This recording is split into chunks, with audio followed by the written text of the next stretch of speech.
December മാസം 3-ാം തീയതി ക്രിസ്തുവർഷം 2025 പാലാരിവട്ടം ബൈബിൾ ചർച്ച് മലയാളം കൂട്ടായ്മയിൽ നിന്ന് ദൈവവചനവുമായി ദൈവകൃപയാൽ ഒരിക്കൽ കൂടി വിൻസെൻ്റ് തോമസ്. ദൈവം വ്യക്തിപരമായിട്ട് എനിക്ക് നൽകുന്ന ഓരോ അവസരങ്ങൾക്കായിട്ട് ജീവനും ചൈതന്യവുമുള്ള ദൈവവചനം പഠിപ്പിക്കുവാൻ, എന്നേക്കും നിലനിൽക്കുന്നതായ ദൈവവചനം പഠിപ്പിക്കുവാൻ, രക്ഷയുടെ സന്ദേശം പങ്കിടുവാൻ നൽകുന്ന ഓരോ ബുധനാഴ്ച ദിവസങ്ങൾക്കായിട്ട് ഞാൻ ദൈവത്തിന് നന്ദി പറയുന്നു. എന്നെ കേൾക്കുന്ന ഏവർക്കും കർത്താവായ യേശുക്രിസ്തുവിൻ്റെ നാമത്തിൽ കൃപയും സമാധാനവും നേർന്നുകൊള്ളുന്നു. ഇന്നത്തെ തിരുവചന വായനയ്ക്കായി എടുത്തിരിക്കുന്ന വേദഭാഗം പൗലോസ് അപ്പോസ്തലൻ തെസ്സലോനിക്കാർക്ക് എഴുതിയ 2-ാം ലേഖനം, അതിൻ്റെ 2-ാം അധ്യായത്തിൻ്റെ 3 മുതൽ 12 വരെയുള്ള വാക്യങ്ങൾ. 2 തെസ്സലോനിക്കർക്ക് എഴുതിയ ലേഖനം 2-ാം അധ്യായത്തിൻ്റെ 3 മുതൽ 12 വരെയുള്ള വാക്യങ്ങൾ. ആരും ഏത് വിധേനയും നിങ്ങളെ ചതിക്കരുത്. ആദ്യമേ വിശ്വാസത്യാഗം സംഭവിക്കുകയും നാശ്യയോഗ്യനും അധർമ്മമൂർത്തിയുമായവൻ വെളിപ്പെടുകയും വേണം. അവൻ ദേവാലയത്തിൽ ഇരുന്നു കൊണ്ട് ദൈവം എന്ന് നടിച്ച് ദൈവമെന്നോ പൂജാവിഷയമെന്നോ പേരുള്ള സകലത്തിനും മീതെ തന്നെത്താൻ ഉയർത്തുന്ന എതിരാളിയത്രേ. നിങ്ങളോടുകൂടി ഇരിക്കുമ്പോൾ തന്നെ ഞാൻ ഇത് നിങ്ങളോട് പറഞ്ഞു എന്ന് ഓർക്കുന്നില്ലയോ? അവൻ സമയത്തിന് മുമ്പേ വെളിപ്പെടാതിരിക്കേണ്ടതിന് ഇപ്പോൾ തടുക്കുന്നവൻ എന്ത് എന്ന് നിങ്ങൾ അറിയുന്നു. അധർമ്മത്തിൻ്റെ മർമ്മം ഇപ്പോഴേ വ്യാപരിക്കുന്നുണ്ട്. ഇതുവരെ തടുക്കുന്നവൻ വഴിയിൽ നിന്ന് നീങ്ങിപ്പോക മാത്രം വേണം. അപ്പോൾ അധർമ്മമൂർത്തി വെളിപ്പെട്ട് വരും. അവനെ കർത്താവായ യേശുക്രിസ്തുവിൻ്റെ വായിലെ ശ്വാസത്താൽ ഒടുക്കി തൻ്റെ പ്രത്യക്ഷയുടെ പ്രഭാവത്താൽ നശിപ്പിക്കും. അധർമ്മമൂർത്തിയുടെ പ്രത്യക്ഷത നശിച്ചു പോകുന്നവർക്ക് സാത്താൻ്റെ വ്യാപാരശക്തിക്ക് ഒത്തവണ്ണം വ്യാജമായ സകല ശക്തിയോടും അടയാളങ്ങളോടും അത്ഭുതങ്ങളോടും അനീതിയുടെ സകല വഞ്ചനയോടും കൂടെ ആയിരിക്കും. അവർ രക്ഷിക്കപ്പെടുവാൻ തക്കവണ്ണം സത്യത്തെ സ്നേഹിച്ച് കൊള്ളായികയാൽ തന്നെ അങ്ങനെ ഭവിക്കും. സത്യത്തെ വിശ്വസിക്കാതെ അനീതിയിൽ രസിക്കുന്ന ഏവർക്കും ന്യായവിധി വരേണ്ടതിന് ദൈവം അവർക്ക് ഭോഷ്ക് വിശ്വസിക്കുമാറ് വ്യാജത്തിൻ്റെ വ്യാപാരശക്തി അയക്കുന്നു. നമുക്ക് വളരെ പ്രാർത്ഥനയോടുകൂടി എളിമയോടുകൂടി പ്രാർത്ഥിച്ച് ഭയാനകമായ ചില സന്ദേശങ്ങളാണ് നമ്മളിവിടെ വായിച്ചത്. ന്യായവിധി, ദൈവത്തെ സ്നേഹിക്കാത്തവർക്ക്, ദൈവം നൽകുന്ന രക്ഷ വിശ്വസിക്കാത്തവർക്ക്, അവർക്ക് ഭോഷ്കിൻ്റെ ആത്മാവിനെ കൊടുക്കാൻ തക്കവണ്ണം ദൈവം തീരുമാനിച്ചിരിക്കുകയാണ്. എന്തിനു വേണ്ടിയാണ്? ന്യായവിധിക്ക് വേണ്ടി. അതിനാൽ ഇത് വളരെ ഗൗരവമുള്ള വിഷയമായതുകൊണ്ടും അതിനു വേണ്ടിയുള്ള ഈ വ്യാജത്തിൻ്റെ ആത്മാവിൻ്റെ പ്രവർത്തനത്തിൻ്റെ മൂർധന്യാവസ്ഥയിലേക്ക് വരുന്ന ചില സന്ദർഭങ്ങളാണ് ഇപ്പോൾ നാം കണ്ടുകൊണ്ടിരിക്കുന്നത്. അത് പൗലോസ് പറയുന്നത് പോലെ അത് ഇപ്പോൾ തന്നെ വ്യാപരിക്കുന്നുണ്ട്. പൗലോസിൻ്റെ കാലത്ത് വ്യാപാരം തുടങ്ങിയതാണ്. അത് ഇന്ന് അതിൻ്റെ മൂർധന്യാവസ്ഥയിലേക്ക് വന്നുകൊണ്ടിരിക്കുകയാണ്. അതുകൊണ്ട് ഇത് ദൈവത്തിൽ ആശ്രയിച്ച് ദൈവത്തിൻ്റെ പരിശുദ്ധാത്മാവ് നമ്മളെ സഹായിച്ച് നമുക്ക് സത്യം അറിയുവാൻ തക്കവണ്ണം, ആ സത്യത്തിൻ്റെ പരിജ്ഞാനത്തിൽ രക്ഷിക്കപ്പെടുവാൻ തക്കവണ്ണം ഇടയാകണമെന്ന് ഞാൻ ആഗ്രഹിക്കുകയാണ്. അതുകൊണ്ട് പ്രാർത്ഥിച്ച് നമുക്ക് ഇന്നത്തെ ക്ലാസ് ആരംഭിക്കാം. ഞങ്ങളുടെ സ്വർഗസ്ഥ പിതാവായ ദൈവമേ, അവിടുന്ന് പുത്രനെ നൽകി സ്നേഹിച്ച സ്നേഹം, ഒരുവൻ്റെ സ്നേഹം കാണിക്കുന്നത് അവൻ നൽകുന്ന കാര്യങ്ങളിലാണല്ലോ. തൻ്റെ പുത്രനെ നൽകി, തൻ്റെ ഏകജാതനായ പുത്രനെ, തന്നെ സ്നേഹിക്കുന്ന പുത്രനെ നൽകി നമ്മുടെ പാപങ്ങൾക്ക് പരിഹാരമാക്കി നമ്മളെ സ്നേഹിച്ച വലിയ സ്നേഹത്തെ ഞങ്ങൾ നന്ദിയോടെ ഓർക്കുന്നു. കർത്താവേ, ഈ രക്ഷയുടെ സന്ദേശം ഞങ്ങൾ പഠിക്കുവാൻ തക്കവണ്ണം, ആ സന്ദേശത്തിൻ്റെ സാഹചര്യങ്ങൾ പഠിക്കുവാൻ തക്കവണ്ണം, അതിനെതിരായിട്ടുള്ള കാര്യങ്ങൾ പഠിക്കുവാൻ തക്കവണ്ണം ഞങ്ങൾ ശ്രമിക്കുമ്പോൾ ദൈവത്തിൻ്റെ പരിശുദ്ധാത്മാവ് ഞങ്ങളെ സഹായിക്കണമേ.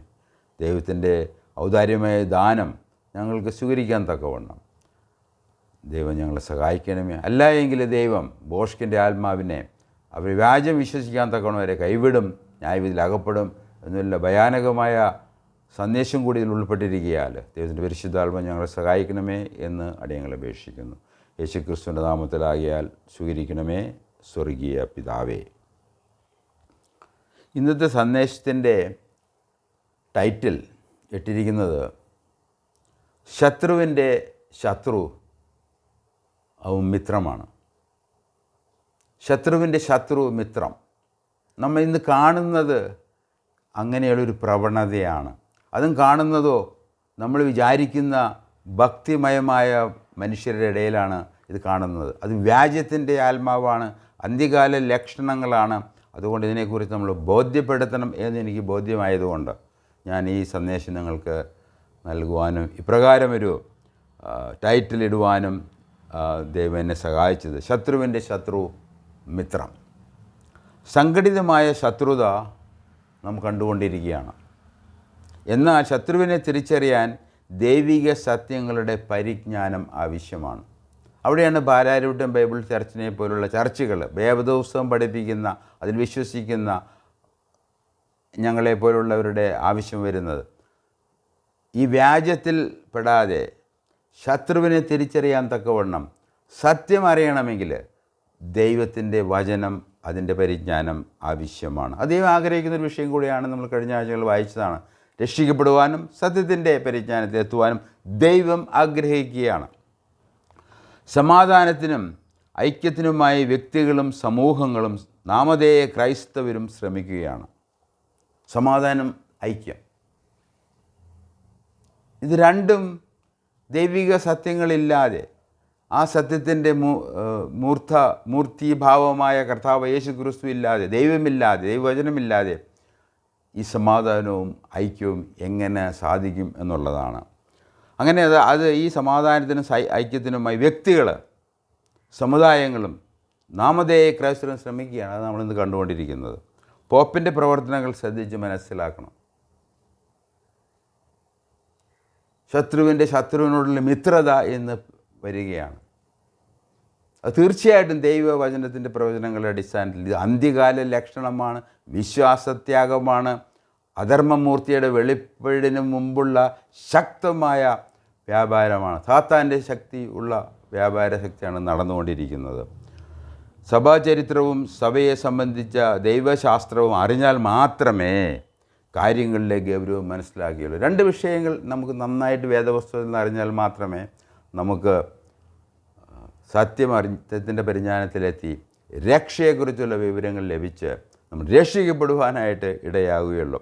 സഭാചരിത്രം ആദ്യത്തെ 100 വർഷത്തെ ചരിത്രം ഏകദേശം നമുക്ക് വേദപുസ്തകത്തിൽ നിന്ന് മനസ്സിലാക്കാവുന്നതാണ്. തുടർന്നുള്ള 100 വർഷങ്ങൾക്ക് ശേഷം 2-ാം നൂറ്റാണ്ട് മുതലുള്ള കാര്യങ്ങൾ നമുക്ക് ചരിത്രത്തിൽ നിന്ന്, സെക്യുലർ ഹിസ്റ്ററി, ചരിത്രകാരന്മാരെഴുതിയ ചരിത്രത്തിൽ നിന്ന് നമുക്ക് മനസ്സിലാക്കാം. അതിൽ പല അഭിപ്രായങ്ങളുണ്ടാകാം.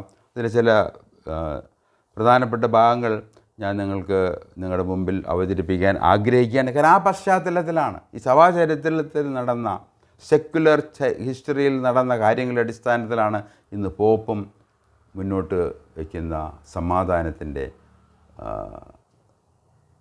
സമാധാനവും ഐക്യത്തിനുമുള്ള ഐക്യത, യൂണിറ്റി അത് നല്ല കാര്യമാണ്, ഐക്യത. പക്ഷേ അത് ദൈവത്തിൻ്റെ സത്യം കൂടാതെയുള്ള ഐക്യത തീർച്ചയായിട്ടും അത് ദൈവത്തിൽ നല്ല എന്ന് നമുക്ക് മനസ്സിലാക്കേണ്ട ആവശ്യമാണ്.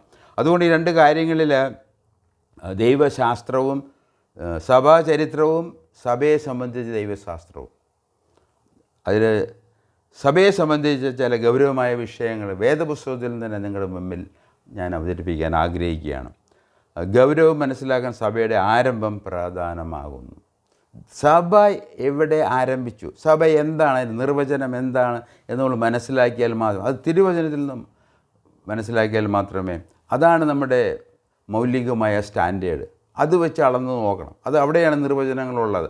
ആ സഭയുടെ ചരിത്രം നമ്മൾ പരിശോധിക്കുമ്പോൾ ഇന്ന് അത് 2 തെസ്സലോനിക്കർ 2-ാം അധ്യായത്തിൽ വായിച്ചതുപോലെ അത് അധർമ്മമൂർത്തിയുടെ വ്യാപാരവും അതിൻ്റെ മൂർധന്യാവസ്ഥയിലേക്ക് വരാനുള്ള സംഭവങ്ങളും നമ്മുടെ മുന്നിൽ നടന്നുകൊണ്ടിരിക്കുകയാണ്.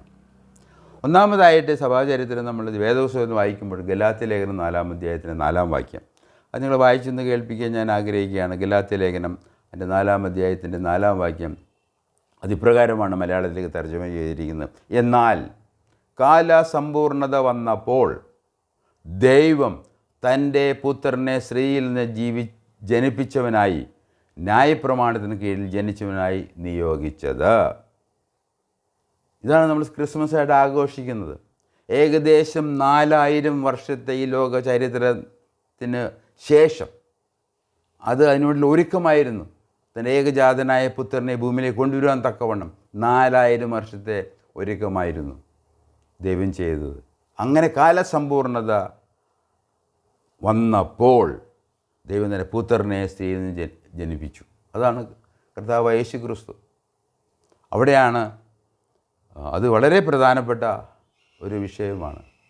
ഏകദേശം 4000 വർഷത്തെ ഒരുക്കം. അതിനുശേഷം കർത്താവായ യേശു ക്രിസ്തുവിൻ്റെ പരസ്യ ശുശ്രൂഷ ഏകദേശം AD 29 ആരംഭിച്ചു. അതിനുശേഷം 3.5 വർഷത്തെ പരസ്യ ശുശ്രൂഷ ചെയ്തു. ആ പരസ്യ ശുശ്രൂഷയിൽ കർത്താവ് തൻ്റെ സഭയെ പണിയും എന്ന് മുൻകൂട്ടി പറഞ്ഞു. അതാണ് നമ്മൾ മത്തായിയുടെ സുവിശേഷം 16-ാം അധ്യായത്തിൻ്റെ 18-ാം വാക്യം നാം കാണുന്നത്. 16-ാം അധ്യായം മത്തായിയുടെ സുവിശേഷം 16-ാം അധ്യായത്തിൻ്റെ 18-ാം വാക്യത്തിൽ, നീ പത്രോസാകുന്നു, ഈ പാറമേൽ ഞാൻ എൻ്റെ സഭയെ പണിയും. എൻ്റെ കർത്താവ് യേശു ക്രിസ്തു ഇത് പറയുന്നത് എൻ്റെ സഭയെ പണിയും, പാതാള ഗോപുരങ്ങൾ അതിനെ ജയിക്കുകയില്ല എന്ന് ഞാൻ നിന്നോട് പറയുന്നു. ഇതാണ് മത്തായിയുടെ സുവിശേഷം 16-ാം അധ്യായത്തിൻ്റെ 18. അപ്പോൾ ദൈവം 4000 വർഷത്തെ ഒരുക്കത്തിന് ശേഷം കർത്താവ് യേശു ജനനം കൊടുത്തു. കന്യകാ ജനനം, അത് നമുക്ക് അറിയാവുന്ന, അതാണ് നമ്മൾ ക്രിസ്മസായിട്ട് ആഘോഷിക്കുന്നത്. അതിന് ശേഷം കർത്താവിൻ്റെ പരസ്യ ശുശ്രൂഷയിൽ സഭയെ പണിയും എന്ന് മുൻകൂട്ടി തൻ്റെ അപ്പസ്തോലന്മാർക്ക്, തൻ്റെ ശിഷ്യന്മാർക്ക് അവൻ അറിയിച്ചു. അതിനുശേഷം അപ്പസ്തോല പ്രവർത്തികൾ 1-ാം അധ്യായത്തിലേക്ക് നമ്മൾ കടക്കുമ്പോൾ അവിടെ അതിൻ്റെ 2 മുതലുള്ള വാക്യങ്ങൾ നമ്മൾ വായിക്കുമ്പോൾ അതിപ്രകാരമാണ്, അവൻ കഷ്ടം അനുഭവിച്ച ശേഷം, അവൻ കർത്താവായ യേശു ക്രിസ്തുവിനെ കുറിച്ച് ചരിത്രമാണ് ലൂക്കോസ് എഴുതുന്നത്. അവിടെ പറയുകയാണ്, അവൻ കഷ്ടം അനുഭവിച്ച ശേഷം 40 നാളോളം അവർക്ക് പ്രത്യക്ഷനായി ദൈവരാജ്യം സംബന്ധിച്ച കാര്യങ്ങൾ പറഞ്ഞുകൊണ്ട് താൻ ജീവിച്ചിരിക്കുന്നു എന്ന് അനേക ദൃഷ്ടാന്തങ്ങളാൽ അവർക്ക് കാണിച്ചു കൊടുത്തു. അവൻ 4000 വർഷത്തെ ഒരുക്കം, 3.5 വർഷത്തെ പരസ്യ ശുശ്രൂഷ, അതിനുശേഷം കഷ്ടം അനുഭവിച്ച് മരിച്ച് 3-ാം നാൾ ഉയർത്തെഴുന്നേറ്റു, ശിഷ്യന്മാർക്ക് പ്രത്യക്ഷനായി. ഇതാണ് ചരിത്ര സംഭവം. അതിനുശേഷം നാം അപ്പോസ്തലപ്രവൃത്തി 2-ാം അധ്യായം 2 അധ്യായത്തിൻ്റെ 3 മുതലുള്ള വാക്യം നമ്മൾ വായിക്കുമ്പോൾ 2 പ്രധാനപ്പെട്ട വിഷയങ്ങളാണ് അപ്പോസ്തലന്മാർ പ്രസംഗിച്ചത്. അവൻ കഷ്ടം അനുഭവിച്ചു മരിച്ചു, 3-ാം നാൾ പുനരുദ്ധാനം ചെയ്തു എന്നുള്ളത്. അതായിരുന്നു ഈ 40 നാളോളം അവൻ പ്രത്യക്ഷനായി അവർക്ക് കാണിച്ചു കൊടുത്തത്. മരിച്ചു, അവരെന്നാൽ ജീവിച്ചിരിക്കുകയാണ്. അവൻ ഇന്ന് ജീവനുള്ളവനായിട്ട് ജീവിക്കുകയാണ് ദൈവത്തിൻ്റെ സ്വർഗത്തിൽ പിതാവിൻ്റെ വലത്തു ഭാഗത്ത്. 4 മുതൽ 8 വരെയുള്ള വാക്യങ്ങൾ നമ്മൾ വായിക്കുമ്പോൾ, അങ്ങനെ അവൻ അവരുമായി കൂടിയിരിക്കുമ്പോൾ അവരോട്, നിങ്ങൾ യെരൂശലേമിൽ നിന്ന് വാങ്ങിപ്പോകാതെ എന്നോട് കേട്ട പിതാവിൻ്റെ വാഗ്ദത്തത്തിനായി കാത്തിരിക്കണം. യോഹന്നാൻ വെള്ളം കൊണ്ട് സ്നാനം കഴിപ്പിച്ചു, നിങ്ങൾക്കോ ഇനി ഏറെക്കാലം കഴിയും മുമ്പേ പരിശുദ്ധാത്മാവ് കൊണ്ട് സ്നാനം ലഭിക്കുമെന്ന് കൽപ്പിച്ചു. ഒരുമിച്ച് കൂടിയിരുന്നപ്പോൾ അവൻ അവരോട്, കർത്താവേ, നീ ഇസ്രായേലിന് ഈ കാലത്തോ രാജ്യം യഥാസ്ഥാനമായി കൊടുക്കുന്നത് എന്ന് ചോദിച്ചു. അവൻ അവരോട്, പിതാവ് തൻ്റെ സ്വന്തം അധികാരത്തിൽ വെച്ചിട്ടുള്ള കാലങ്ങളെയോ സമയങ്ങളെയോ നിങ്ങൾ അറിയുന്നത് നിങ്ങൾക്കുള്ളതല്ല. എന്നാൽ പരിശുദ്ധാത്മാവ് നിങ്ങളുടെ മേൽ വരുമ്പോൾ നിങ്ങൾ ശക്തി ലഭിച്ചിട്ട് യെരൂശലേമിലും യഹൂദയിലും എല്ലായിടത്തും ശമര്യയിലും ഭൂമിയുടെ അറ്റത്തോളവും എൻ്റെ സാക്ഷികളാകും എന്ന് പറഞ്ഞു. റോമാലേഖനം അപ്പസ്തോല പ്രവർത്തികൾ 1-ാം അധ്യായത്തിന് 4 മുതൽ 8 വരെയുള്ള വാക്യങ്ങൾ നമ്മൾ വായിക്കുമ്പോൾ സഭയുടെ ആരംഭം അത് പന്തക്കോസ്ത് നാളിലാണ് എന്ന് നമുക്ക് മനസ്സിലാകാം. പന്തക്കോസ്ത് ഉണ്ടാകാൻ കാരണം അത് പിതാവിൻ്റെ വാഗ്ദത്തമായ പരിശുദ്ധാത്മാവ് വന്ന ദിവസമാണത്. പരിശുദ്ധൻ അയച്ച ദിവസമാണ്. അന്നാണ് സഭയുടെ ആരംഭം എന്നുള്ളത് വളരെ നിസ്തുല്യമായ ഒരു ഉപദേശം. ഇത് മനസ്സിലാക്കിയില്ല എങ്കിൽ നമ്മളിന്ന് കാണുന്ന ഈ കോലാഹലങ്ങളും ഈ വ്യാജത്തിൻ്റെ ആത്മാവും സാത്താൻ്റെ ശക്തിയും പ്രകടനങ്ങളും അതെല്ലാം അവൻ്റെ അന്ത്യക്രിസ്തുവിൻ്റെ അധർമ്മമൂർത്തി, അത് അന്ത്യക്രിസ്തുവാണ്. അന്ത്യക്രിസ്തു വെളിപ്പെടാനുള്ള ഒരുക്കങ്ങളാണ് എന്ന് നമ്മൾ ഓർപ്പിക്കാൻ ഞാൻ ആഗ്രഹിക്കുകയാണ്. അതിനുശേഷം സഭാചരിത്രം വേദപുസ്തകത്തിൽ നമ്മൾ വായിക്കുമ്പോൾ റോമാലേഖനം 1-ാം അധ്യായത്തിൻ്റെ 16-ാം വാക്യത്തിൽ അതിപ്രകാരമാണ് എഴുതിയിരിക്കുന്നത്. 1-ാം അധ്യായത്തിൻ്റെ 16-ാം വാക്യം,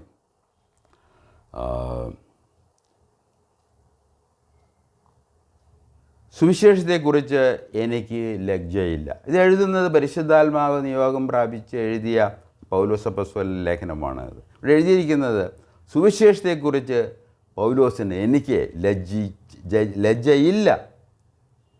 വിശ്വസിക്കുന്ന ഏവനും, ആദ്യം യഹൂദനും പിന്നെ യവനനും, അത് രക്ഷയ്ക്കായി ദൈവശക്തി ആകുന്നുവല്ലോ. അതുകൊണ്ട് ഈ സുവിശേഷത്തിൻ്റെ പരിശുദ്ധാത്മാവ് വന്നതിന് ശേഷം ഈ സുവിശേഷത്തിൻ്റെ ഗതി എപ്രകാരമായിരിക്കണം? അത് ജെറുസലേമിലും യഹൂദയിലും ശമര്യയിലും പിന്നെ ലോകമെമ്പാടും. അങ്ങനെയാണ് ദൈവം അത് വിഭാവനം ചെയ്ത് അപ്പോസ്തലന്മാരെ നിയോഗിച്ച് ഏൽപ്പിച്ചത്. എന്നാൽ ഇവിടെ പറഞ്ഞിരിക്കുന്നത് ആദ്യം അത് യഹൂദനാണ്, ആദ്യം യഹൂദന് പിന്നെ യവനന്. അതുകൊണ്ട് യഹൂദന്മാരെ മാറ്റി നിർത്തിയാൽ അത് ദൈവ നിഷേധികളാണ്, ദൈവത്തിന് വിരോധമാണ്. കാരണം ദൈവം തിരഞ്ഞെടുത്ത ജാതിയിൽ നിന്ന് തിരഞ്ഞെടുത്ത് തൻ്റെ സ്വന്തം ജനമാക്കി തീർത്ത ഒരു ഗണമാണ് യഹൂദന്മാർ. അവർക്ക് സ്ഥലം കൊടുത്തിരിക്കുകയാണ്, ആ സ്ഥലത്തിൻ്റെ അതിരുകൾ കൊടുത്തിരിക്കുകയാണ്, അവർക്ക് ന്യായപ്രമാണം കൊടുത്തു, അവരിലൂടെ നമുക്ക് മെശിഹായെ കിട്ടി. അതുകൊണ്ട് ആദ്യം യഹൂദന് എന്നുള്ളതും പിന്നെ ജാതി പിന്നെ യവനൻ, അത് ജാതികളെ കുറിക്കുന്നതാണ് എന്ന് ഓർപ്പിക്കാൻ ഞാൻ ആഗ്രഹിക്കുകയാണ്. അതിനുശേഷം അപ്പോൾ സഭ ആരംഭിച്ചു. അപ്പോസ്തലന്മാർ സഭയുടെ ശുശ്രൂഷകൾ തുടങ്ങി, സുവിശേഷീകരണം തുടങ്ങി. ആദ്യ യഹൂദന് ജെറൂസലേമിൽ, നിങ്ങൾ ഓർപ്പിക്കാൻ ഞാൻ ആഗ്രഹിക്കുന്നൊരു കാര്യം, ഒരു മതം എന്നുള്ള നിലയിൽ ക്രൈസ്തവ മതം, സാക്ഷാൽ ക്രൈസ്തവ മതം ആരംഭിക്കുന്നത് അത് യെരൂശലേമിലാണ്. യെരൂശലേമിൽ ആരംഭിച്ച ഒരേ ഒരു മതം എന്ന് നമുക്ക് പറയാൻ കഴിയുമെങ്കിൽ അത് ക്രൈസ്തവ മതം മാത്രമാണ്. അത് പെന്തക്കോസ്ത് ആരംഭിച്ചതാണ്. അതിനുശേഷം ആദ്യത്തെ നൂറ്റാണ്ടിൽ എന്ന് പറഞ്ഞാൽ 29-ാമത്തെ വർഷം, ആദ്യ നൂറ്റാണ്ട് 29-ാം വർഷം കർത്താവിൻ്റെ ശുശ്രൂഷ തുടങ്ങി. 33-ാം വർഷത്തിൽ മരിച്ചു, ഉയർത്തെഴുന്നേറ്റു. തുടർന്ന് 27 കാനോനിക പുസ്തകങ്ങൾ രചിക്കപ്പെട്ടു. ആദ്യത്തെ ഏകദേശം 70 വർഷം കൊണ്ട് കാനോനിക പുസ്തകങ്ങൾ രചിക്കപ്പെട്ടു. കാനോനിക പുസ്തകങ്ങൾ സഭകൾക്ക് ലഭിച്ചു. സർക്കുലേഷൻ അത് സഭകൾക്ക് ലഭിക്കുകയാണ്. തുടർന്ന് കാനോനിക പുസ്തകങ്ങൾ തിരിച്ചറിഞ്ഞു, അത് അംഗീകരിച്ചു. അതാണ് നമ്മൾ ഈ വേദപുസ്തകത്തിൽ എന്ന് പറയുന്ന 66 പുസ്തകങ്ങളടങ്ങുന്ന തിരുവചനം, ദൈവവചനം എന്നെല്ലാം നാം പറയുന്നത്. ഇതിനെക്കുറിച്ച് ഇതിനിടയിൽ ചില വസ്തുതകൾ നമ്മൾ ഓർത്തിരിക്കേണ്ട ആവശ്യമുണ്ട്. പഴയ നിയമ യവന ഭാഷയിലെ ആദ്യ പരിഭാഷ. കാരണം നമുക്കറിയാം, ഇസ്രായേൽ ജനത്തിൻ്റെ അനുസരണക്കേട് മൂലം അവരെ ചിതറിപ്പാർത്തു. അവർ പോയ സ്ഥലങ്ങളിൽ അവരുമായിട്ട് രമ്യപ്പെട്ട് അവരുടെ ഭാഷ പഠിച്ചു. അവരുടെ എബ്രായ ഭാഷയും അത് തോറ അവരുടെ വേദപുസ്തകം വായിക്കാനെല്ലാം അവർക്ക് വിഷമമായി. അതുകൊണ്ട് അവർക്ക് ആവശ്യം വന്നതുകൊണ്ട് ഈ എബ്രായ ഭാഷയിൽ നിന്ന് യവന ഭാഷയിലേക്ക് പരിഭാഷപ്പെടുത്തേണ്ടി വന്നു. അത് കർത്താവ് യേശുക്രിസ്തു ജനനത്തിന് മുമ്പ് 3-ാം നൂറ്റാണ്ടിൽ തുടങ്ങി ഏകദേശം 1-ാം നൂറ്റാണ്ടിൽ അത് അവസാനിക്കുന്നതാണ്. യവന ഭാഷയിലേക്കുള്ള എബ്രായ ഭാഷയിലെ പഴയ നിയമത്തിൻ്റെ പരിഭാഷ അത് വളരെ പ്രധാനപ്പെട്ട ഒരു വിഷയമാണ്. കാരണം പുതിയ നിയമസഭയ്ക്ക് പലപ്പോഴും അവർക്ക് എബ്രായ ഭാഷ അറിയാത്തതുകൊണ്ടും യഹൂദന്മാരുമായിട്ട് വിരോധമുള്ളതുകൊണ്ടും എല്ലാം അതിൻ്റെ പരാധീനതകളുണ്ടായിരുന്നു. അതുകൊണ്ട് ഇത് നമ്മൾ അറിഞ്ഞിരിക്കേണ്ട വിഷയമാണ്. പഴയ നിയമ യവന ഭാഷയിലേക്കുള്ള പരിഭാഷ അത് 3 മുതൽ 1 വരെയുള്ള BC കർത്താവിന്റെ ജനനം ബിഫോർ ക്രൈസ്റ്റ് രചിക്കപ്പെട്ട ഗ്രന്ഥമാണ്. അത് പിന്നെ പിൽക്കാലങ്ങളിൽ അത് ആധികാരികമായി തീരും. അതിൻ്റെ പരിഭാഷ അത് വളരെ പ്രധാനപ്പെട്ടൊരു ഗ്രന്ഥമായി മാറുകയാണ്. എന്നാൽ ഏതൊരു പരിഭാഷ മാത്രമാണ്.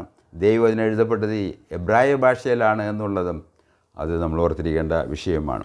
രണ്ടാമതായിട്ട് ജെറോമിൻ്റെ ലത്തീൻ പരിഭാഷ അത് 384 AD കർത്താവ് യേശു ക്രിസ്തുവിൻ്റെ ജനനത്തിന് ശേഷമുള്ള മരണത്തിന് ശേഷമുള്ള 384-ലും 405 AD-യിലും രചിക്കപ്പെട്ട ലത്തീൻ പരിഭാഷയാണ്. ആ ലത്തീൻ പരിഭാഷ അത് പഴയ നിയമവും പുതിയ നിയമവും അത് പരിഭാഷപ്പെടുത്തി. എന്നാൽ 1546 ട്രെൻഡ് കൗൺസിലിൽ റോമൻ സഭയുടെ ആധികാരിക ഗ്രന്ഥമായി പ്രഖ്യാപിച്ചു. 1546. അപ്പം ഈ ചരിത്ര വസ്തുതകൾ, ഡേറ്റ്സ് വളരെ ഇമ്പോർട്ടൻ്റ് ആണ്. ഇത് ഒരു ദിവസം കൊണ്ട് സംഭവിച്ചതല്ല. നമ്മൾ ഇന്നീ കാണുന്ന വ്യാജത്തിൻ്റെ ആത്മാവ് ഇത് ഒരു ദിവസം കൊണ്ട് ആരംഭിച്ചതല്ല. പെന്തക്കോസ്ത് നാളിന് ശേഷം സഭകളിലും തുടർന്നുള്ള ആ പ്രദേശങ്ങളിൽ ആരംഭിച്ച വ്യാജത്തിൻ്റെ ആത്മാവാണത്. അതുകൊണ്ട് നമ്മളത് അറിഞ്ഞിരിക്കേണ്ട ആവശ്യമാണ്. അതിനുള്ള ചരിത്ര സത്യങ്ങൾ വേദപുസ്തകത്തെക്കുറിച്ചും വേദപുസ്തകത്തിലെ ഉള്ളടക്കത്തെക്കുറിച്ചും അതിൽ പറഞ്ഞ ഉപദേശങ്ങളെക്കുറിച്ചുള്ള ആധികാരികമായ അറിവ് നമുക്ക് ആവശ്യമാണ്.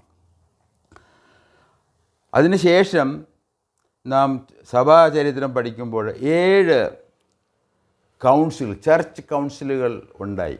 അതിൽ 325-ൻ്റെ പ്രഖ്യാപനമാണ്, ആ ക്രീഡ്, ആ വിശ്വാസ പ്രമാണമാണ് ഇന്ന് അംഗീകരിച്ച് പോപ്പും പൗരസ്ത്യ സഭകളുമായിട്ട് ഇന്ന് ഒരു ഐക്യത്തിന് ശ്രമിക്കുന്നത്.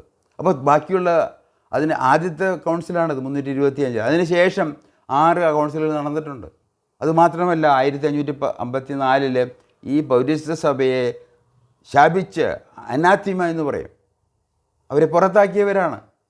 അപ്പോൾ അവരോട് തിരിച്ചു വരുമ്പോൾ അവരെ യാതൊരു കാരണം കൂടാതെ ഐക്യത്തിനു വേണ്ടി അവർ യോജിക്കാൻ ശ്രമിക്കുമ്പോൾ ദൈവവചനപ്രകാരം ഇത് ശത്രുവിൻ്റെ ശത്രു മിത്രമാക്കി അവൻ്റെ യഥാർത്ഥ ശത്രുവായ ഇസ്രായേലിനെതിരായിട്ടുള്ളൊരു തന്ത്രമാണ് എന്ന് അത് മനസ്സിലാക്കുവാനായിട്ട് ദൈവവചനം നമുക്ക് ആവശ്യമാണ്. അങ്ങനെ 7 കൗൺസിലുകൾ 325 ആദ്യത്തെ നിക്കിയ കൗൺസിൽ, പിന്നെ 381 കോൺസ്റ്റാന്റിനോപ്പിൾ കൗൺസിൽ.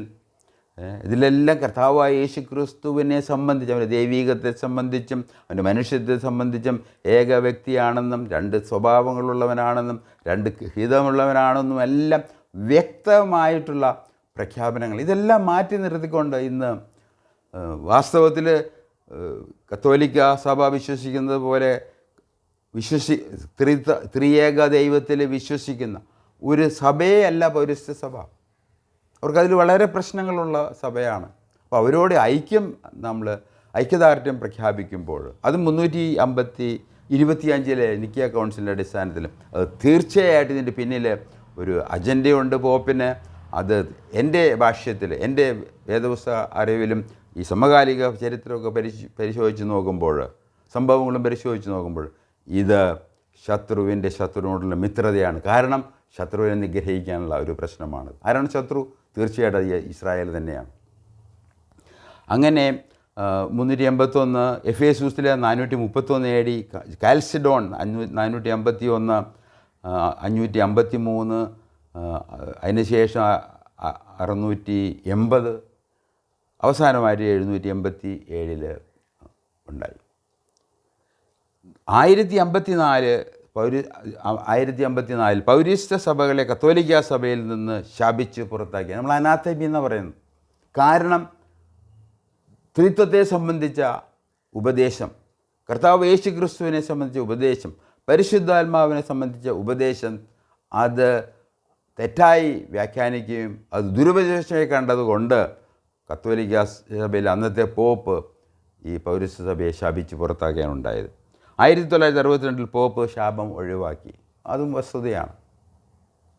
അപ്പോൾ ഒരിക്കൽ ശപിക്കാനും പിന്നെ ശാപം ഒഴിവാക്കാനൊക്കെ ഇത് ഏത് ദൈവമാണ് ഇവർക്ക് ഈ അധികാരം കൊടുത്തിരിക്കുന്നത്? ദൈവത്തിന് മാത്രമേ അറിയുകയുള്ളൂ. ഇപ്പോൾ 2025 നവംബർ മാസത്തിൽ നമ്മൾ കഴിഞ്ഞ മാസം 325 വിശ്വാസ പ്രമാണം അനുസരിച്ച് രമ്യതയിലേക്ക്, ഐക്യതയിലേക്ക് വന്ന് ഈ നടപടി ഇസ്രായേലിനെ ഒറ്റപ്പെടുത്താനുള്ള ഗൂഢശ്രമമാണെന്ന് വിശ്വസിക്കാതിരിക്കാൻ സാധ്യമല്ല. അതാണ് ഇതിൻ്റെ വിഷയം. ഇതാണ് ചില ചരിത്ര വസ്തുതകൾ. എന്നാൽ ക്രൈസ്തവ സഭയുടെ ആരംഭം നിർണായകമാണ്. അത് നമ്മൾ വേദപുസ്തകത്തിൽ നിന്ന് തന്നെ, അപ്പസ്തോല പ്രവൃത്തികളിൽ നിന്നും, കർത്താവിൻ്റെ വാക്കുകളിൽ നിന്നും, തിരുവചനത്തിൻ്റെ എഴുതപ്പെട്ട വചനത്തിൽ നിന്നുമെല്ലാം നമ്മൾ വായിച്ചു കേൾപ്പിച്ചു. സഭ പരിശുദ്ധാത്മാവിന് വന്നതിന് ശേഷം പെന്തക്കോസ്ത് നാളിലാണ് ആരംഭിക്കുന്നത്. പെന്തക്കോസ്ത് നാളിൽ പരിശുദ്ധാത്മാവിനെ അയക്കുന്നതോടെ സഭ ആരംഭിക്കുന്നു. എന്നാൽ പഴയ നിയമത്തിൽ ഇസ്രായേലിൻ്റെ ആത്മീയ തുടർച്ചയാണ് ഇന്നത്തെ എന്ന ദുരുപദേശം വിശ്വസിക്കുന്ന, പ്രചരിപ്പിക്കുന്ന, ഇസ്രായേലിനെ ദൈവം തള്ളിക്കളഞ്ഞെന്ന ദുരുപദേശം പ്രചരിപ്പിക്കുക മാത്രമല്ല, ഇന്നത്തെ ഇസ്രായേലിനെ നശിപ്പിക്കാനുള്ള ശ്രമം നടന്നു വരികയാണ്. കർത്താവ് യേശു ക്രിസ്തുവിനെ യഹൂദന്മാർ കൊന്നു. അതുകൊണ്ട് അവരെ ദൈവം തള്ളിക്കളഞ്ഞു. അവർക്കിനി ഒരു സാധ്യതയുമില്ല. അവരുടെ വാഗ്ദാനങ്ങൾ, അവർക്ക് കൊടുത്ത വാഗ്ദാനങ്ങളും ഉടമ്പടികളും എല്ലാം അത് സഭയ്ക്ക് കൊടുത്തു. അത് ആത്മീയ സഭയാണ്. അത് പഴയ ഇസ്രായേലിൻ്റെ തുടർച്ചയാണെന്ന് പഠിപ്പിക്കുന്ന മഹാ ദുരുപദേശങ്ങൾ. ഇതെല്ലാം സൈറ്റാനിക് ഡോക്ട്രിൻസാണ്. കാരണം അത് വേദപുസ്തകത്തിലുള്ളതല്ല എന്ന് ഓർപ്പിക്കാൻ ഞാൻ ആഗ്രഹിക്കുകയാണ്. ഇസ്രായേലിനെ നശിപ്പിക്കാനുള്ള ശ്രമമാണ് സഭകൾ ഐക്യം ഉദ്ദേശിക്കുന്നത്. അതുകൊണ്ട് ഇത് വളരെ ഗൗരവമുള്ള വിഷയമാണ്. അതിനായി ശത്രുവിൻ്റെ ശത്രു മിത്രമായിരിക്കുകയാണ്. ശത്രുവിനെ മിത്രമാക്കിയിരിക്കുകയാണ്. ഏകദേശം 150 കോടി അംഗസംഖ്യ വരും റോമാസഭ. 30 കോടി ഏകദേശം വരും പൗരസ്ത്യ സഭകൾ. ഇതെല്ലാം ജനറൽ നോളജാണ്. അതിനകത്ത് അങ്ങോട്ടും ഇങ്ങോട്ടും 120, 150 എന്നുള്ളത് അങ്ങോട്ടും ഇങ്ങോട്ടൊക്കെ നിങ്ങൾക്ക് കൂട്ടിക്കിടിക്കാവുന്നതാണ്. എന്നാൽ വലിയൊരു അംഗസംഖ്യ വരുന്ന ഈ റോമാസഭ, പൗരസഭകളും അതുപോലെ തന്നെ ആംഗ്ലിക്കൻ സഭയും ഈ റോമാ സഭ പോലെ തന്നെ പൗരസ്ത്യ ഈസ്റ്റേൺ ചർച്ചസ് പോലെ തന്നെ ഇസ്രായേലിന് വിരോധമാണ്. ഇസ്രായേലിൻ്റെ എല്ലാ വാഗ്ദാനങ്ങളും അനുഗ്രഹങ്ങളും ദൈവം തള്ളിക്കളഞ്ഞുള്ളത് സഭയ്ക്ക് കൊടുത്തു. അത് ഇവർക്കാണ് എന്ന് ഈ 150 കോടി ജനങ്ങൾ വിശ്വസിക്കുന്നവരാണ്. എന്നാൽ ആംഗ്ലിക്കൻ സഭയെ കൂടി ചേർക്കുമ്പോൾ ഏകദേശം 200 കോടി വരും. വലിയൊരു ജനസംഖ്യ. ഇവരുടെയൊക്കെ വിചാരം വലിയൊരു ജനസമൂഹം കൊണ്ട് ദൈവത്തിൻ്റെ പദ്ധതികൾക്ക് വിരാമം വരുമെന്നാണ്. ഒരിക്കലുമില്ല.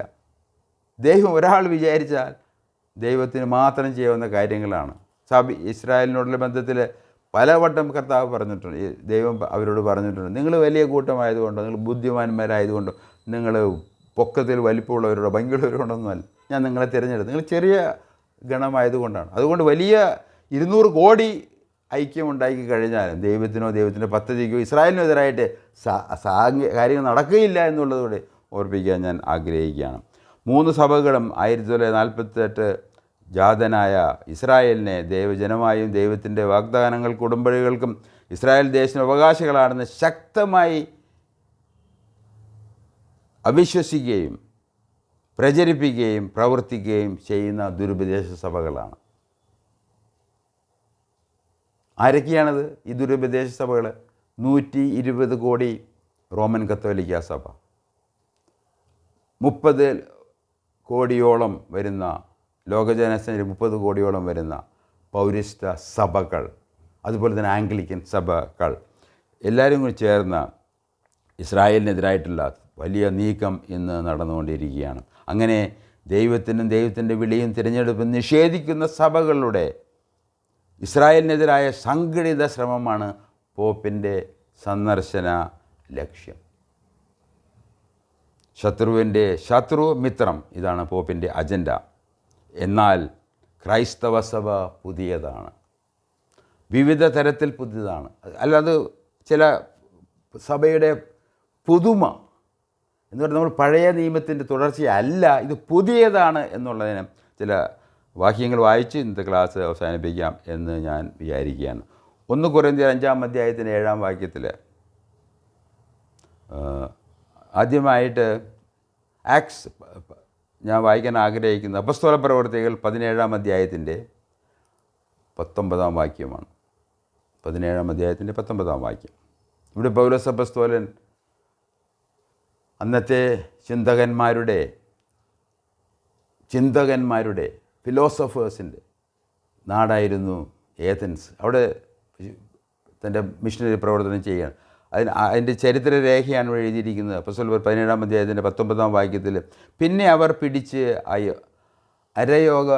അരയോപക കുന്നിന്മേൽ കൊണ്ടുചെന്ന്, നീ പ്രസ്താവിക്കുന്ന നവീനോപദേശം ഇന്നതെന്ന് ഞങ്ങൾക്ക് അറിയാമോ എന്ന് പറഞ്ഞാൽ അവിടെ കർത്താവായ യേശു ക്രിസ്തുവിൻ്റെ മരണവും പുനരുത്ഥാനവും പ്രസംഗിക്കുന്ന പൗലോസ് അപ്പോസ്തലൻ അവിടെ അവർ പറയുന്നത് ഇത് നവീന ഉപദേശമാണ്. നമ്മളിൽ നവീന ഉപദേശത്തിൻ്റെ വാഗ്ദാക്കളാണ്, വിശ്വാസികളാണ്. അതാണ് സഭ എന്ന് പറയുന്നത്. ഇതൊന്നും പഴയ നിയമത്തിൽ അത് ബാധകമല്ല.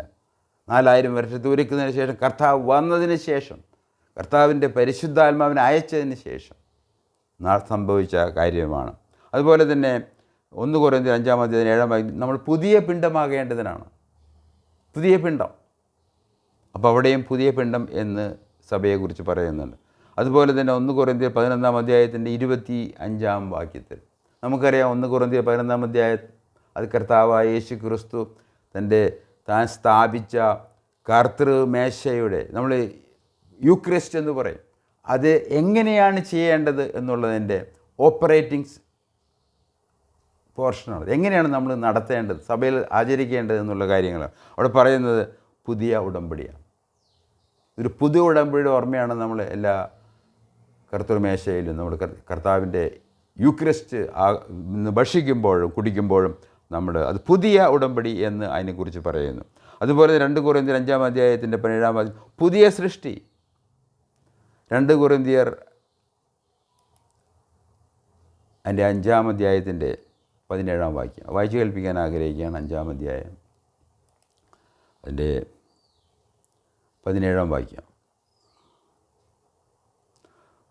ഒരുത്തൻ ക്രിസ്തുവിലായാൽ അവൻ പുതിയ സൃഷ്ടിയാകുന്നു. അതുകൊണ്ട് നമ്മൾ ക്രിസ്തുവിലായാലാണ്. അപ്പോൾ ക്രിസ്തു വരുന്നതിന് എങ്ങനെ ക്രിസ്തുവിലാവുന്നു?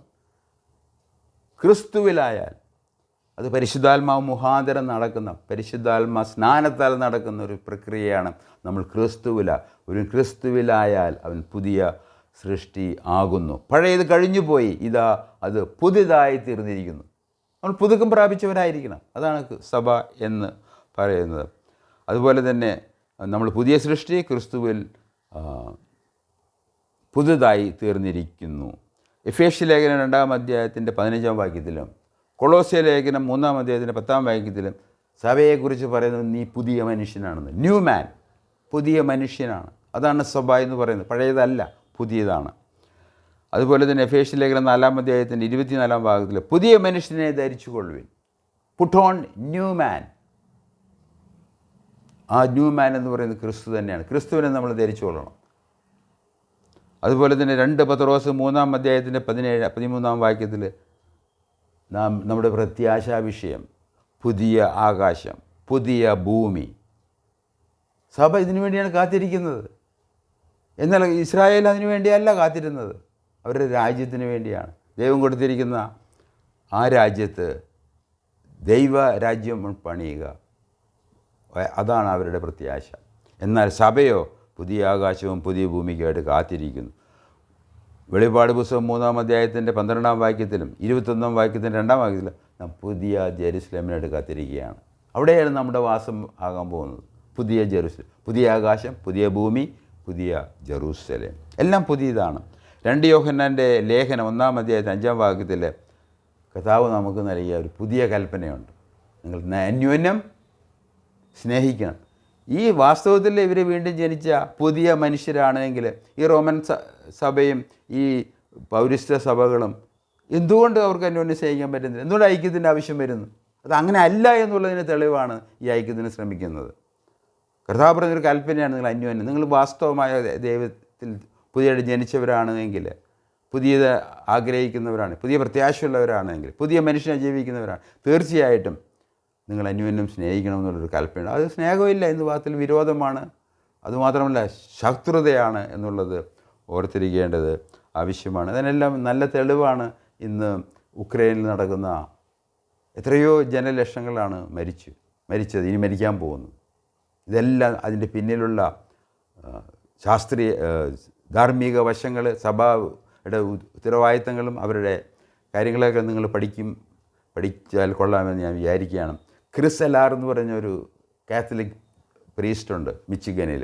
അദ്ദേഹത്തിൻ്റെ പ്രസംഗം നിങ്ങൾ കേൾക്കണം. ക്രിസ് എലാർ, മിച്ചിഗൻ എന്ന് പറഞ്ഞ അവിടെ ഡിവൈൻ മേഴ്സി ചർച്ച് എന്തോ അങ്ങനെ പേരുള്ള ഒരു സഭയുടെ വികാരി അച്ഛനാണ് അദ്ദേഹം. അദ്ദേഹത്തിൻ്റെ പ്രസംഗങ്ങൾ നിങ്ങൾ കേട്ടാൽ ഇതെല്ലാം വാസ്തവമാണ്, നിങ്ങൾക്ക് മനസ്സിലാവും. അങ്ങനെ പുതിയ ജെറുസലേം, പുതിയ കൽപ്പന, അതുപോലെ തന്നെ ഉൽപ്പത്തി പുസ്തകം 5 പുതിയ പാട്ട്. നമ്മൾ പുതിയ പാട്ട് പാടുന്നവരാണ്. ആ പാട്ട് എങ്ങനെയാണ്? ഉൽപ്പത്തി പുസ്തകം നിങ്ങൾ വായിച്ച് കേൾപ്പിക്കാൻ ആഗ്രഹിക്കണം. അതിന് 5-ാം അധ്യായത്തിൽ അതിൻ്റെ വരികൾ എങ്ങനെയായിരിക്കും എന്ന് നമ്മൾ ഓർത്തിരിക്കുന്നത് നല്ലതാണ്. 9-ഉം 10-ഉം വാക്യങ്ങൾ: പുസ്തകം വാങ്ങുവാനും അതിൻ്റെ മുദ്ര പൊട്ടിപ്പാനും നീ യോഗ്യൻ, നീ അറുക്കപ്പെട്ടു, നിൻ്റെ രക്തം കൊണ്ട് സർവ്വഗോത്രത്തിലും ഭാഷയിലും വംശത്തിലും ജാതിയിൽ നിന്നുള്ളവരെ ദൈവത്തിനായി വിലയ്ക്ക് വാങ്ങി. ഞങ്ങളുടെ ദൈവത്തിന് അവരെ രാജാവും പുരോഹിതന്മാരെ ആക്കി വെച്ചു. അവർ ഭൂമിയിൽ വാഴുന്നു എന്നൊരു പുതിയ പാട്ട് അവർ പാടുന്നു. ഇത് പുതിയ പാട്ട് പാടുന്നവരാണ്, പുതിയ പാട്ട് പാടുന്നത്. അപ്പോൾ ആ പാട്ടിൻ്റെ വരികൾ, അതിൻ്റെ ആശയങ്ങളാണ് ഇവിടെ പറഞ്ഞിരിക്കുന്നത്. പുസ്തകം വാങ്ങുവാനും പൊട്ടിപ്പാനും നീ യോഗ്യൻ, നീ അറുക്കപ്പെട്ടു, നിൻ്റെ രക്തം കൊണ്ട് സർവ്വഗോത്രത്തിനും ഭാഷയിലും വംശയിലും ദൈവത്തിനായി വിലയ്ക്ക് വാങ്ങി. കർത്താവായ യേശു ക്രിസ്തു ആണ് ഇന്ന് പൗരസ്ത്യ സഭകളും കത്തോലിക്ക സഭയിലും തമ്മിലുള്ള അവർ യോജിപ്പിൻ്റെ കാരണം. കാരണം ഇങ്ങനെ വിശ്വസിക്കുന്നവരല്ല, കർത്താവല്ല, യേശു ക്രിസ്തു അല്ല അവരുടെ കർത്താവ്, അവർ തന്നെയാണ് അവരുടെ കർത്താവ്. അതുപോലെ തന്നെ 10-ാം വാക്യത്തിൽ ഞങ്ങളുടെ ദൈവത്തിന് അവരെ രാജാവും പുരോഹിതന്മാരും ആക്കി വെച്ചു. അവർ ഭൂമിയിൽ വാഴുന്നു എന്നൊരു പുതിയ പാട്ട്. നമ്മൾ വാഴാനുള്ളവരാണ്. അതുകൊണ്ട് ഈ പാട്ട് നമ്മൾ പാടുന്നത് നല്ല കാര്യമായിരിക്കും ഞാൻ വിചാരിക്കുകയാണ്. അതുപോലെ തന്നെ 21-ാം അധ്യായത്തിൻ്റെ 5-ാം വാക്യത്തിൽ ദൈവം എല്ലാം പുതുതാക്കും. അങ്ങനെ ഒരു പുതുമയുടെ ആരംഭവും അതിൻ്റെ തീർപ്പും അത് അനുഭവിക്കുന്നവരും അത് പാടുന്നവരും അത് സ്തുതിക്കുന്നവരുമാണ് സഭ എന്നുള്ളത് നിങ്ങളെ ഓർപ്പിക്കാൻ ഞാൻ ആഗ്രഹം. ആയതിനാൽ രക്ഷിക്കപ്പെടുവാൻ തക്കവണ്ണം സത്യത്തെ സ്നേഹിക്കുക, ന്യായവേദിയിൽ നിന്ന് മോചനം പ്രാപിക്കുക. അത് വായിക്കാൻ കാരണം എന്താണ്? നമ്മൾ 2 തെസ്സലോനിക്കർ അതിൻ്റെ 2-ാം അധ്യായത്തിൻ്റെ അവസാന ഭാഗങ്ങൾ നമ്മൾ വായിച്ചല്ലോ.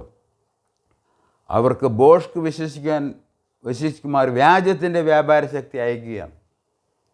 ദൈവം ആഗ്രഹിക്കും നമ്മൾ രക്ഷിക്കപ്പെടണം, സത്യത്തിൻ്റെ പരിജ്ഞാനത്തിലെത്തണം. അങ്ങനെ എത്താത്തവരെ ഈ വ്യാജത്തിൻ്റെ ആത്മാവിന് വേണ്ടി ദൈവം തള്ളിക്കളയുകയാണ്, അവർ വിട്ടുകൊടുക്കുകയാണ്. അതുകൊണ്ട് എന്നെ കേൾക്കുന്ന നിങ്ങൾ ദൈവവചനത്തിലേക്ക് കടന്ന് ഈ ന്യായവിധിയിൽ കിടക്കാതെ വണ്ണം വ്യാജത്തിലേക്ക് കടന്ന് വഞ്ചിക്കപ്പെടാതിരിക്കാൻ തക്കവണ്ണം ദൈവത്തിൻ്റെ പരിശുദ്ധാത്മ നിങ്ങളെ സഹായിക്കട്ടെ. രക്ഷിക്കപ്പെടാൻ തക്കവണ്ണം സത്യത്തെ സ്നേഹിക്കുക, ന്യായവിധിയിൽ നിന്ന് മോചനം പ്രാപിക്കുക. അതിനകത്താണ് പൂർണ്ണ രക്ഷ എന്ന് പറയുന്നത്. ദൈവം എന്നെ സഹായിക്കട്ടെ. നമുക്ക് പ്രാർത്ഥിച്ചിൻ്റെ ക്ലാസ് അവസാനിപ്പിക്കാം. സ്വർഗീയ പിതാവേ, അവിടെ നൽകിയിരിക്കുന്ന നല്ല അവസരത്തിനായിട്ട് ഞങ്ങൾ നന്ദി പറയുന്നു. ദൈവത്തിലേക്ക് തിരിഞ്ഞ് ദൈവത്തിൻ്റെ വാഗ്ദാനങ്ങളിലേക്ക് തിരിഞ്ഞ് ഉടമ്പടിയിലേക്ക് തിരിഞ്ഞ് ഇസ്രായേലിനെ ഇസ്രായേലായിട്ടും സഭയായിട്ടും മനസ്സിലാക്കി ഞങ്ങളുടെ രക്ഷയുടെ ഉറപ്പ് അത് കർത്താവായ യേശു ക്രിസ്തുവിൽ വിശ്വാസം വഴിയാണെന്ന് മനസ്സിലാക്കാൻ തക്കവണ്ണം ഞങ്ങളെ സഹായിക്കണമേ. അനുഗ്രഹത്തോടെ പറഞ്ഞയക്കണമേ. ദൈവത്തിൻ്റെ സ്നേഹവും കർത്താവായ യേശുവിൻ്റെ കൃപയും പരിശുദ്ധാത്മാവിൻ്റെ നടത്തിപ്പും ഉണ്ടായിരിക്കണമേ എന്ന് ഞങ്ങൾ പ്രാർത്ഥിക്കുന്നു. യേശു ക്രിസ്തു നാമത്തിൽ പ്രാർത്ഥിക്കുന്നു. ആമേൻ. നിങ്ങൾ കേട്ടതിന് നന്ദി. ദൈവം അനുവദിച്ചാൽ അടുത്ത ആഴ്ച കാണാം, കേൾക്കാം, തുടരാം.